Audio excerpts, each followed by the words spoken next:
হেরেও যে সমীকরণে সুপার ফোরে খেলবে বাংলাদেশ, এক ক্যাচ মিসেই ম্যাচ শেষ। বাংলাদেশকে উচিত শিক্ষা দিয়ে কাঁদিয়ে কেমন করে হারালো শ্রীলঙ্কা। বিস্তারিত জানতে ভিডিওটি না টেনে সম্পূর্ণ দেখার অনুরোধ রইল।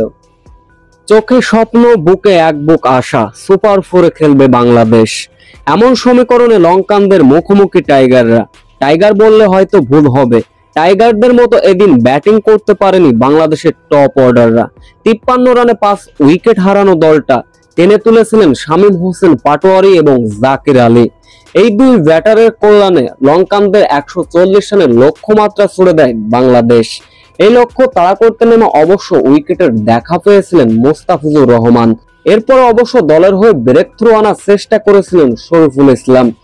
3 রানে যখন ব্যাটিং করছিলেন কামিলা মার্শা, তখন ক্যাচ ফেলে দিলেন শেখ মেহেদী, যার ফলে ওইখানে ম্যাচটি হেরে যায় বাংলাদেশ। এরপর বাংলাদেশ বোলারদের রীতিমতো পাদাতে থাকেন পাথুম নিশানাকা ওই কামলা মার্শা, যার ফলে মাত্র 9.4 বলেই 100 রান পার করে ফেলে লঙ্কানদের দলীয় রান। মূলত পাথুম নিশানাকা কামলা মার্শার ওই দুর্দান্ত ইনিংসে বাংলাদেশকে রীতিমতো কাঁদিয়ে হারালো লঙ্কানরা। হেরেও যে সমীকরণে সুপার ফোরের জন্য দরজা খোলা আছে বাংলাদেশের, চলুন এক নজরে দেখে নেওয়া যাক সেই সমীকরণটা কি।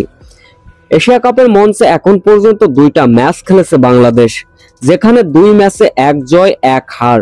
শেষ ম্যাচ হচ্ছে বাংলাদেশের আফগানিস্তানের সঙ্গে। আফগানিস্তানের পরবর্তী ম্যাচ হচ্ছে শ্রীলঙ্কার সঙ্গে। শ্রীলঙ্কা যদি আফগানিস্তানকে হারাতে পারে, অবশ্যই বাংলাদেশের জন্য মহা সুযোগ থাকবে। কেননা বাংলাদেশ এবং আফগানিস্তানের শেষ ম্যাচ হবে অঘোষিত ফাইনাল বললেও ভুল হবে না।